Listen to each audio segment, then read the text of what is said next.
भाभी भाभी मुझे घर से मत निकालो, इस बारिश में आखिरकार मैं कहाँ जाऊंगी।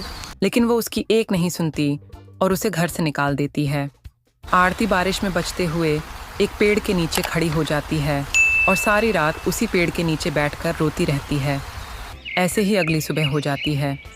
आरती को भूख लगने लग जाती है। बहुत भूख लगी है। ये सोचकर आरती कुछ खाने के लिए ढूंढते हुए सड़क की ओर आती है। ठेलों पर जाकर कुछ ना कुछ मांगती है, लेकिन कोई भी उसकी मदद नहीं करता।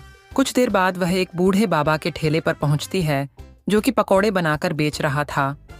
वह उसके सामने रोते हुए कहती है, बाबा बाबा मैं कल से भूखी हूँ, मुझे बहुत भूख लगी है, मुझे ये थोड़े से पकौड़े दे दो, लेकिन मेरे पास पैसे नहीं हैं। उस बूढ़े व्यक्ति को आरती पर तरस आ जाता है और वह कुछ प्याज के पकौड़े चटनी के साथ उसे खाने को दे देता है।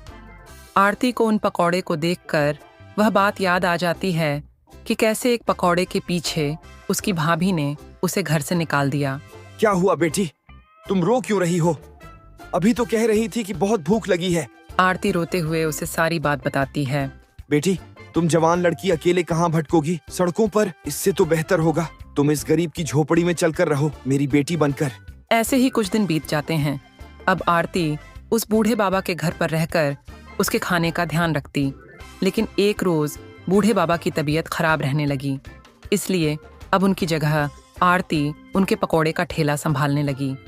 अब आरती उस ठेले पर प्याज के साथ मिर्च, आलू, पालक और गोभी के पकौड़े भी बनाकर बेचने लगी, जिससे उसके ठेले पर ग्राहकों की भीड़ काफी बढ़ गई। गर्मा गर्म पकौड़े खाने के लिए अब उसके पास लोगों की लाइन लगना शुरू हो जाती है। आइए आइए, गर्मा गर्म प्याज, आलू, पालक और मिर्च के पकौड़े खाइए। तभी मौसम सुहाना हो जाता है और इस सुहाने मौसम में भला कौन इतनी वैरायटी के पकौड़े नहीं खाना चाहेगा। इस तरह उसके पास ग्राहकों की भीड़ लगना शुरू हो जाती है और जो भी उसके पकौड़े एक बार खाता वो बार बार जरूर खाता। भगवान की दया से मेरे बनाए हुए पकोड़े सब ग्राहकों को बहुत पसंद आ रहे हैं। अगर मेरा यह काम ऐसे ही चलता रहा तो बहुत जल्द मैं एक नया पक्का घर बनवा लूंगी। यह सब सोचकर आरती बहुत खुश थी। अगले दिन वह फिर अपना ठेला वहां लगाती है, लेकिन एक रोज तेज तूफान के आने के कारण उसके ठेले की छत उड़ जाती है और बारिश के कारण उसके सारे पकौड़े उसमें खराब हो जाते हैं। सब खत्म हो गया, इस बारिश ने सब खराब कर दिया। इस बारिश ने एक तरफ जहां आरती को रोजी रोटी कमाने से भी वंचित कर दिया था, तो वहीं दूसरी ओर उसकी दोनों भाभियां आराम से अपने लिए मोमोज और पॉपकॉर्न ऑर्डर करके मजे से इस बारिश का लुत्फ उठा रही थीं। वाह वाह, क्या स्वाद है इन मोमोज का, और इस पॉपकॉर्न के तो क्या ही कहने। उधर रोती हुई आरती अपनी झोपड़ी में आती है, जहां सारी झोपड़ी में पानी आ गया होता है। अब पूरे घर में तो बारिश का पानी भर गया है बाबा, मैं अभी ये सारा पानी उठाकर बाहर फेंक देती हूँ। आरती अपनी बदकिस्मती पर रोते हुए उस पानी को उठाकर बाहर की ओर फेंकने लगती है। कुछ देर बाद वो उस बूढ़े बाबा की ओर देखती है। नहीं, मैं इतनी जल्दी हार नहीं मान सकती। बारिश में तो लोग पकोड़े के दीवाने होते हैं। ये बरसात का मौसम तो सबसे अच्छा मौसम है कमाई करने का। लेकिन मैं आलू पकौड़े के साथ चाय बनाकर भी बेचूं तो मेरे पास कुछ पैसे रखे हैं। आरती उन पैसों से फिर से अपना ठेला शुरू करती है। आरती ने हिम्मत नहीं हारी और उसने अपने ठेले की मरम्मत करवाई और एक बड़े से तिरपाल के नीचे चाय पकौड़े बेचने लगी। बारिश में लोग उसके तिरपाल के नीचे आकर चाय पकौड़े खाने लगते हैं, जिससे उसकी बिक्री अब पहले से भी ज्यादा होती है। ऐसे ही कुछ दिन बीत जाते हैं। अब आरती दिन भर में 3 कमाने लगी थी। एक रोज राकेश और संदीप वहां से घर जा रहे थे, तभी उस ठेले पर उनकी नजर गई। अरे ये तो अपनी बहन आरती, लेकिन यह यहाँ फुटपाथ पर यह चाय पकौड़े क्यों बेच रही है? वो दोनों आरती के पास जाते हैं।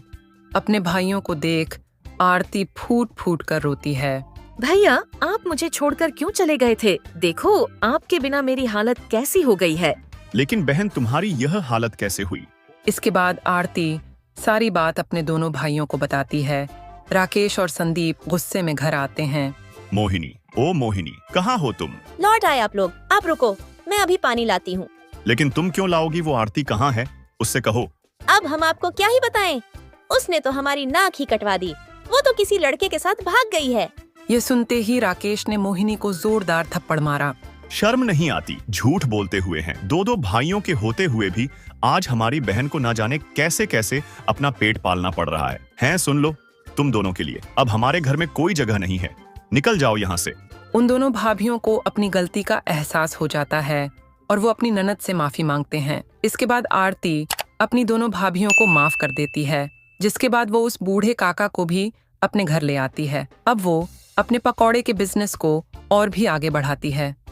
एक बड़ा सा रेस्टोरेंट खोलकर उसमें पकौड़े बेचकर खूब कमाई करती है।